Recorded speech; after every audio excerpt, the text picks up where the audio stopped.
Hello دوستو، آج ہم ایک ایسی عظیم ہستی کے بارے میں بات کرنے جا رہے ہیں جنہوں نے اسلامی فکر و فلسفہ، فقہ، حدیث اور تصوف کو نئی جہت دی اور بر صغیر پاک و ہند میں اسلامی احیا کی بنیاد رکھی۔ یہ ہیں شاہ ولی اللہ محدث دہلوی، جنہیں اسلامی تاریخ میں ایک مجدد ریفارمر کے طور پر جانا جاتا ہے۔ آپ کی زندگی، ان کے علمی کارنامے اور ان کی اصلاحات نے نہ صرف ان کے زمانے بلکہ آج تک کے مسلمانوں پر گہرا اثر چھوڑا ہے۔ اس ویڈیو میں ہم شاہ ولی اللہ محدث دہلوی کی زندگی، آپ کی تحریروں اور ان کی میراث کے بارے میں تفصیل سے جانیں گے۔ دوستو، ہوا شاہ ولی اللہ کہ شاہ ولی اللہ کون تھے؟ شاہ ولی اللہ کا پورا نام تھا قطب الدین احمد بن عبد الرحیم العمری الدہلوی۔ 21 فروری 1703 کو دہلی میں آپ پیدا ہوئے۔ آپ کے والد شاہ عبد الرحیم ایک نامور عالم دین اور مدرسہ رحیمیہ کے بانی تھے، جو مغل بادشاہ اورنگزیب کے دور میں فتح عالمگیری کی تدوین کے لیے بنائی گئی کمیٹی کے رکن بھی تھے۔ شاہ ولی اللہ کا لقب آپ کی پرسائی اور تقوی کی وجہ سے ملا۔ وہ نہ صرف ایک عالم، محدث اور فقیہ تھے، بلکہ ایک صوفی، فلسفی اور مورخ بھی تھے جو نقشبندی سلسلے سے وابستہ تھے۔ دوستو، شاہ ولی اللہ نے اپنی زندگی کے ابتدائی ایام سے غیر معمولی اور ایکسٹرا آرڈینری کوگنیٹو انٹیلیجنس، ذہانت کا مظاہرہ کیا۔ آپ نے 7 سال کی عمر میں پورے قرآن پاک کو حفظ کر لیا تھا۔ اس کے بعد آپ نے عربی اور فارسی زبانوں میں مہارت حاصل کی۔ 14 سال کی عمر میں آپ کی شادی ہوئی اور 15 سال کی عمر تک آپ نے حنفی فقہ، علم کلام، علم ریاضی، ہندسہ اور منطق کے معیاری نصاب کو مکمل کر لیا۔ 17 سال کی عمر میں اپنے والد کے انتقال کے بعد وہ مدرسہ رحیمیہ کے سربراہ بنے۔ دوستو، شاہ ولی اللہ نے 1732 میں 29 سال کی عمر میں مکہ مکرمہ کا سفر کیا اور وہاں 14 سال تک حدیث، فقہ اور تصوف کی تعلیم حاصل کی۔ اس دوران آپ نے مشہور اساتذہ جیسے شیخ ابو طاہر المدنی سے حدیث کی سند حاصل کی اور صوفیانہ خرقہ بھی پایا۔ شاہ ولی اللہ ایک کثیر الجہت عالم تھے، جنہوں نے 21 کتابیں عربی اور فارسی زبان میں لکھی، 51 کتابیں عربی اور فارسی زبان میں لکھی تھیں۔ آپ کی تحریروں نے فقہ، حدیث، تصوف، فلسفہ اور تاریخ کے شعبے میں انقلاب برپا کیا۔ آپ کی چند اہم کتابوں کی اگر بات کریں تو حجت اللہ البالغہ سب سے امپورٹنٹ اور سب سے اہم مانی جاتی ہے، اور یہ سب سے مشہور ہے آپ کی کتاب، جس حجت اللہ البالغہ کو آپ کا شاہکار سمجھا جاتا ہے۔ اس کتاب میں آپ نے اسلامی عقائد، فقہ، سماجی مسائل کو عقل اور وحی کے امتزاج سے سمجھانے کی کوشش کی ہے۔ یہ کتاب اسلامی فلسفہ اور سماجی اصلاحات کے لیے ایک بنیادی دستاویز ہے۔ دوسری کتاب جو سب سے امپورٹنٹ اور اہم مانی جاتی ہے وہ ازالۃ الخفا عن خلافت الخلفاء ہے۔ اس کتاب میں شاہ ولی اللہ محدث دہلوی نے خلافت کے تصور اور اس کی شرعی حیثیت پر روشنی ڈالی ہے۔ آپ نے ایک عادل اسلامی حکمراں کے فرائض اور ذمہ داریوں پر بھی زور دیا ہے۔ فتح الرحمن یہ قرآن پاک کی تفسیر ہے، جس میں آپ نے قرآنی آیات کے لسانی، فقہی اور روحانی پہلوؤں پر روشنی ڈالی ہے۔ فیوض الحرمین بھی ایک بہت مشہور کتاب ہے۔ یہ کتاب آپ کے مکہ اور مدینہ کے روحانی تجربات پر مبنی ہے۔ اس میں آپ نے اپنے خوابوں اور روحانی مشاہدات کا ذکر کیا ہے، جن میں سے ایک عام خواب میں انہوں نے خود کو قائم زمانے کا نجات دہندہ دیکھا ہے۔ الانصاف فی بیان اسباب الاختلاف بھی ایک کتاب ہے۔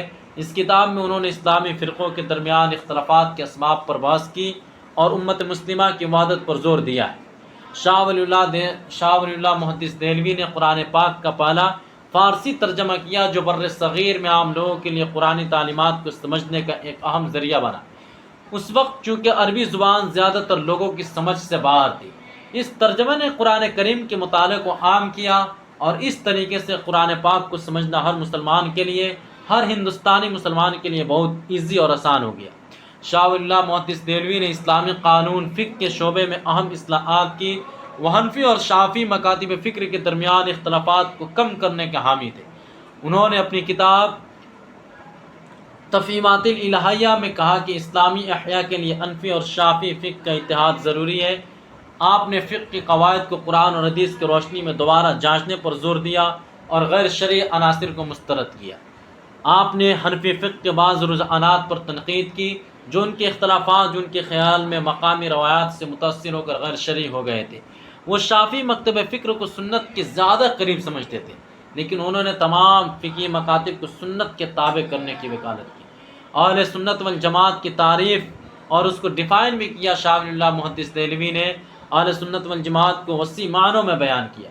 ان کے مطابق اہل سنت وہ ہیں جو قرآن، سنت، صحابہ اور تابعین کے طریقے پر چلتے ہیں، چاہے وہ کسی بھی فقہی یا کلامی مکتب فکر سے تعلق رکھتے ہو، جیسے حنفی، شافعی، اہل حدیث یا اشعری۔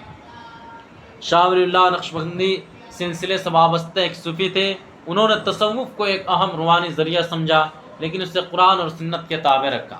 آپ کی کتاب لمحات اور سطاعات تصوف پر اہم تحریریں ہیں، جن میں انہوں نے روحانی تربیت اور تزکیہ نفس پر زور دیا۔ انہوں نے بر صغیر میں صوفیوں کے کردار کو سراہا، جنہوں نے اسلام کی تبلیغ کی، لیکن وہ غیر شرعی رسومات جیسے قبروں پر چڑھاوے اور غیر اسلامی روایات کے خلاف تھے۔ انہوں نے صوفیہ اور علماء کے درمیان ایک پل بنایا تاکہ دونوں ایک دوسرے کے علم سے استفادہ کریں۔ آپ نے اپنے مکہ کے قیام کے دوران ایک خواب دیکھا جس میں انہوں نے نبی کریم صلی اللہ علیہ وسلم کی زیارت کی اور انہیں ہندوستان میں مسلم امت کی اصلاحات کا حکم فرما ملا۔ اس خواب میں ان کی زندگی کے مشن کو تقویت دی گئی۔ شاہ ولی اللہ محدث دہلوی نے مغل سلطنت کے زوال کے دور میں زندگی گزاری۔ اس وقت ہندوستان میں سماجی، سیاسی اور معاشی بدحالی عروج پر تھی۔ مراٹھوں نے مغل سلطنت کو کمزور کر دیا تھا اور مسلم معاشرہ غیر اسلامی رسومات اور اقتصادی ناانصافیوں کا شکار تھا۔ شاہ ولی اللہ نے ان مسائل کی نشاندہی کی اور اصلاحات تجویز کی۔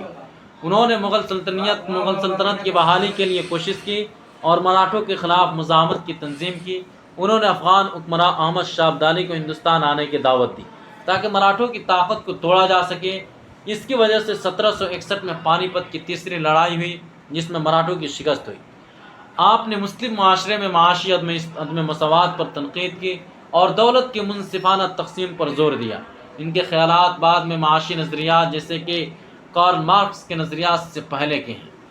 انہوں نے غیر اسلامی رسومات جیسے کہ شادیوں میں اسراف اور ہندوانہ رسومات کی مذمت کی۔ آپ نے مسلم معاشرے کو ایک متحد قوم کے طور پر منظم کرنے کی کوشش کی۔ دوستو، شاہ ولی اللہ محدث دہلوی کی تحریروں اور اصلاحات نے بر صغیر میں اسلامی فکر کو نئی زندگی دی۔ ان کے خیالات نے دیوبندی تحریک، اہل حدیث اور دیگر اسلامی تحریکات کو متاثر کیا۔ ان کے پوتے شاہ اسماعیل دہلوی نے دیوبندی تحریک کی بنیاد رکھی، جو ان کے نفرت کی ترویج کا ایک اہم ذریعہ بنی۔ انہوں نے مدرسہ رحیمیہ کو ایک عظیم علمی مرکز بنایا جہاں سے ہزاروں علماء نے تعلیم حاصل کی۔ انہوں نے روایتی اسلامی تعلیم کو جدید علوم کے ساتھ جوڑنے پر زور دیا۔ ان کے سیاسی نظریات نے بر صغیر میں مسلم قوم پرستی کی بنیاد رکھی، جو بعد میں سر سید احمد خان اور علامہ اقبال کے کام میں نظر آتی ہے اور ان کی فلسفی میں جھلکتی ہے۔ شاہ ولی اللہ محدث دہلوی کے نظریات نہ صرف بر صغیر بلکہ عالمی اسلام میں بھی اثر انداز ہوئے۔ آپ کی کتابیں آج بھی اسلامی تعلیمات کے مطالعے کا عام ذریعہ مانی جاتی ہے۔ لیکن سوئے قسمت کی آپ کی وفات 20 اگست 1762 کو دہلی میں ہوئی اور وہ اپنے والد کے پہلو میں دہلی گیٹ کے قریب مہدیان نامی قبرستان میں مدفون ہے۔ تو یہ دوستو، یہ تھی شاہ ولی اللہ محدث دہلوی کی کہانی، جنہوں نے اپنی ذہانت، تقوی اور اصلاحات سے اسلامی دنیا کو نیا رخ دیا۔ انہوں نے قرآن، حدیث، فقہ اور تصوف کے ایک پلیٹ فارم پر جمع کیا اور مسلم امت کی فکری اور روحانی اور سماجی ترقی کے لیے اپنی زندگی وقف کر دی۔ شاہ ولی اللہ محدث دہلوی ہمیں سکھاتے ہیں کہ علم، عمل اور اخلاص سے ایک شخص پوری امت کو متاثر کر سکتا ہے۔ آپ کو شاہ ولی اللہ محدث دہلوی کے بارے میں کیا سب سے زیادہ متاثر کن لگا؟ کمنٹس باکس میں ضرور بتائیں۔ اگر آپ ایسی ہی دلچسپ کہانیاں سننا چاہتے ہیں تو ہمارے چینل کو سبسکرائب کریں، لائک کریں اور شیئر کریں اور بیل آئیکن کو پریس کر لیں تاکہ ہماری نیو ویڈیوز کی انفارمیشن آپ کو ملتی رہے۔